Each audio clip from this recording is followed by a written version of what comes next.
Welcome back to my channel Puja's lifestyle. I hope তোমরা সবাই খুব ভালো আছো, আমিও খুব ভালো আছি। তো আজকে ব্লগটা শুরু করছি একদম ইভিনিং থেকে। আজকে আমাদের একটা বার্থডে পার্টির ইনভাইট আছে, তো তোমাদের সাথে সকাল থেকে কিছু শেয়ার করতে পারিনি, যদিও তোমরা আমার মিনি ব্লগ আশা করি দেখেছো। আজ হচ্ছে সানডে, তো সকাল থেকে ভিডিও শ্যুট করা হয়নি। তো যেহেতু শর্টস ভিডিও শ্যুট করছিলাম বলে লং ভিডিও শ্যুট করিনি। তারপর ভাবলাম চলো আজকের একটা বার্থডে পার্টিতে যাব, তার জন্য একটা ব্লগ শ্যুট না করলে হয়, তাই এখন একটা ব্লগ শ্যুট করছি। তো রেডি হব, তার জন্যই আসলাম। সব কিছু গুছিয়ে গেছিলাম একটু আগে এসে, তো এখন রেডি হব। এখানে দেখো সব জুয়েলারি রেডি করে রেখে গেছি। আর ভেবেছিলাম যে এত প্রচণ্ড গরম, ভেবেছিলাম শাড়ি পরবো না, তবে আবার শাড়ি না পরলেও কেমন যেন একটা লাগছিলো, যেহেতু বাড়ির পাশেই প্রোগ্রাম, একটা বার্থডে পার্টি। তো ভাবলাম চলো পরেই নিই, হালকা ফুলকা একটা শাড়ি পরবো। আজকে কিন্তু আমি শাশুড়ি মার শাড়ি পরে রেডি হব।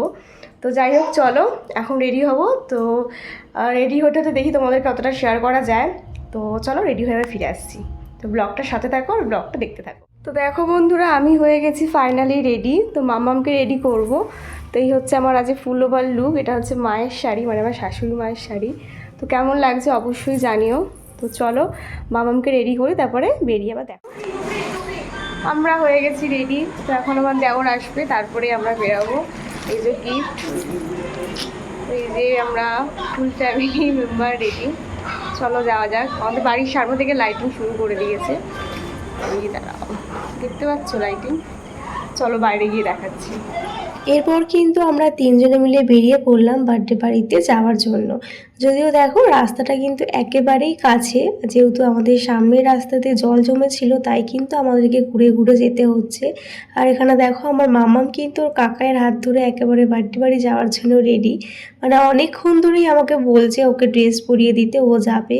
যেহেতু একেবারেই পাড়ার মধ্যে হচ্ছে, তাই গান বাজছিল, আর এদিকে লাইটগুলো জ্বালানোতে কিন্তু মামাম বুঝতে পারছিল যে কিছু একটা হচ্ছে। আর লাইটগুলোতে না এতটাই আলো হয়েছিল যে কি বলবো, সারা পাড়াটাই কিন্তু আলোয় আলো হয়ে গেছিলো। দেখে যেন মনে হচ্ছিল যে বিয়ে বাড়ি হচ্ছে। দেখে কিন্তু আমরা বুঝতেই পারছিলাম না যে এটা একটা বার্থডে বাড়ি। যাই হোক দেখো এখন কিন্তু চলে যাচ্ছি। আর আজকের ভিডিওটা কিন্তু তোমাদের দাদাভাই শ্যুট করে দিচ্ছিল। তো যাই হোক দেখো লাইটগুলো কি সুন্দর লাগছে। এইগুলো এখন খুব চলছে এই লাইটিংগুলো, এগুলো চন্দননগরের লাইটিং। আমার কিন্তু বেশ ভালো লাগে। আর একটা লাইটিংয়ে কিন্তু পুরো পাড়াটাই পুরো আলোয় আলোকিত হয়ে গেছিলো, বেশ সুন্দর ছিল। তো ইউনিক লাগছিল লাইটিংগুলো, বেশ সুন্দর লাগলো আমার। তো যাই হোক দেখো বলতে বলতে চলে আসলাম। আর এসে দেখি এখানে কিন্তু গান বাজনা সবই চলছিল। আর আমাদের আস্তে আস্তে একটু লেট হয়ে গেছিলো, যদিও আমরা কেক কাটিংটা এনজয় করতে পারিনি। তবুও তোমাদের সাথে কেক কাটিংয়ের মুহূর্তটা তুলে ধরবো। আর সেই ভিডিওটা কিন্তু শ্যুট করেছিল আমার এক বান্ধবী, যে কিন্তু নিউ ব্লগ চ্যানেল খুলেছে।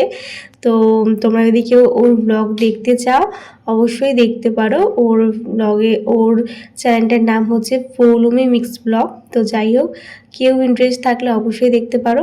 যাই হোক দেখো বলতে বলতে চলে আসলাম বার্থডে বাড়িতে। আর এসে তো বার্থডে গার্লকে খোঁজ করলাম, তবে বার্থডে গার্লকে কিন্তু খুঁজে পেলাম না। বার্থডে গার্লের খোঁজ করতে করতে কিন্তু চলে এলাম বার্থডে গার্লের বাড়ির ভেতরে। আর যে প্রচণ্ড পরিমাণে গরম পড়েছে, হয়তো সে এখন রেস্ট নিচ্ছে। তো দেখো যেমন ভাবা তেমন কাজ, তাই দেখলাম ঘরে এসে যে এই গরমের মধ্যে কিন্তু বার্থডে গার্লের অবস্থা একেবারে খারাপ হয়ে গেছে। তাই কিন্তু সে একেবারে সব ড্রেস চেঞ্জ করে একটু রেস্ট নিচ্ছিল। আর দেখবে কোনো একটা প্রোগ্রাম থাকলে না বাচ্চারা খুবই মানে ওরা একটু হ্যারাসড হয়, তার মধ্যে এই প্রচণ্ড গরমে ওদের অবস্থা একেবারে খারাপ হয়ে যায়। তো দেখো বলতে বলতে চলে আসলাম। আসার পরে কিন্তু বার্থডে গার্লকে আজকে গিফটটা দিয়ে দিলাম। আর সে কিন্তু ঠাম্মির কোলে বসে একেবারে সবারকে দেখছিল। তবে এইটুকু জিনিস আমার খুব ভালো লাগলো, ও কিন্তু সেরকম একটা কান্নাকাটি করছিল না। আমার মাম্মা বলে তো আমার মাম্মাম কিন্তু ওর যে রাইস সেরিমনির প্রোগ্রামটা করেছিলাম সেখানে তো প্রচণ্ড কাঁদছিল, যদিও তখন গরমটা এতটা ছিল না। তবে দেখো এই পুচকুটা একদমই কাঁদছিল না, একদম শান্তভাবে ওর ঠাম্মির কোলে খেলা করছিল। তো চলো তোমাদের সাথে একটু বার্থডে বাড়ির ডেকোরেশনটা শেয়ার করে দিই। তো এই বেলুনের গেটটা করেছিল, বেশ সুন্দর লাগছিল। আর এখানে দেখো আমার মামাম কিন্তু সবার কোলে করে ঘুরছিল। জানি না কেন মামার বাড়ি গেলে কারোর কাছে যেতে চায় না, আর এখানে দেখো সবার কাছে যাচ্ছে। তো যাই হোক, ওই যে তোমাদের বললাম আমার বান্ধবী একটা ভিডিও শ্যুট করেছিল বার্থডে কেক কাটিংয়ে, তো সেই ভিডিওটাই কিন্তু ওর থেকে নিয়ে তোমাদের সাথে শেয়ার করছি। কারণ আমি এই সময়টা ছিলাম না, তাই তোমাদের সাথে এই মুহূর্তটা তুলে ধরা হতো না যদি না ওই ভিডিওটা শ্যুট করে আমাকে দিত। তো দেখো বার্থডে কালকে কি কিউটই না লাগছে। তো এটা ওর 1 ইয়ারের বার্থডে। তো দেখো খুব সুন্দর লাগছিল ওকে দেখতে, একটা খুব সুন্দর পুরো প্রিন্সেস ড্রেস পরেছিল, আমার তো খুব ভালো লাগলো। আর কেকটাও কিন্তু খুব সুন্দর ছিল। তো দেখো আলটিমেট সবাই চলে এসেছিলো, তখন কিন্তু এই কেকটা কাটিং করা হচ্ছিল। আর বাচ্চাদের দেখবে এই গরমের মধ্যে না মানে কোনো কিছু পরতেই চায় না। দেখো ওকে ক্রাউনটা বারবার পরিয়ে দিচ্ছিল আর ও কিন্তু ক্রাউনটা ফেলে দিচ্ছে। আর প্রচণ্ড গরমে কিন্তু বাচ্চারা কোনো কিছু রাখতেই চায় না, ওদের একটু অস্বস্তি হয়। আর যে প্রচণ্ড পরিমাণে গরমটা পড়েছিল ওরা যেন আর নিতে পারছিল না, তাই জন্যে কিন্তু আজকে মামামকে একদম একটা হালকা জামা পরিয়ে এনেছিলাম। যাই হোক দেখো এখন কিন্তু বার্থডে গার্ল কেক কাটিং করছে। আর এই হচ্ছে আমার সেই বান্ধবী যার কথা তোমাদেরকে বললাম। তো দেখো সবার সাথে একটা সুন্দর মুহূর্ত কাটালাম, সবার সাথে অনেক ফটো ক্লিক করেছি আজকে। তারপরে কিন্তু বসে পড়লাম ডিনার করতে, কারণ অনেকটাই রাত্রি হয়ে গেছিলো, আমরা আস্তে আস্তে প্রায় 10টা বাজছিল। যেহেতু বাড়ির কাছে প্রোগ্রাম তাই কিন্তু অত তাড়া ছিল না, তাই দেরি করেই এসেছি। তো এসে সবার সাথে একটু ফটো ক্লিক করলাম, একটু কথা বললাম, তারপরে কিন্তু ডিনার করতে বসে পড়েছিলাম। কারণ বাড়ি গিয়ে কিন্তু আমার মাম্মামকে ডিনার করাতে হবে। আর দেখো আমার পাশে বসে পড়েছিল মাম্মাম, আর ওইদিকে বসেছিল তোমাদের দাদা ভাই আর আমার দেওর। তো ওরা ওদিকে বসেছিল আর আমি আর আমার মাম্মাম এই চেয়ারটাতে বসেছিলাম। তারপরে কিন্তু এখানে বসার পর আমাদের দিয়ে দিয়েছিল হচ্ছে পাতা। জানি মাম্মাম খাবে না, তবে আমরা পাতায় খাচ্ছি দেখে কিন্তু ওকে না দিলেও খুব চিল্লামিল্লি করতো, তাই কিন্তু ওকেও একটা পাতা দিতে বলেছিলাম, যদিও ও তো আর খাবে না। তারপরে কিন্তু পাতে দিয়ে দিল স্যালাড, সাথে ছিল হচ্ছে ডিমের টেবিল। আর ডিমের টেবিলটা খেতে সত্যি দারুণ ছিল। এতদিনে ডিমের টেবিল কিন্তু এরকম এত টেস্টি ডিমের টেবিল কোনোদিন খাইনি, সত্যি দারুণ করেছিল। তারপরে পড়ে গেল হচ্ছে পাতে ফ্রায়েড রাইস, সাথে ছিল হচ্ছে চিকেন কষা, আর তারপরে ছিল হচ্ছে চাটনি, পাঁপড়, মিষ্টি।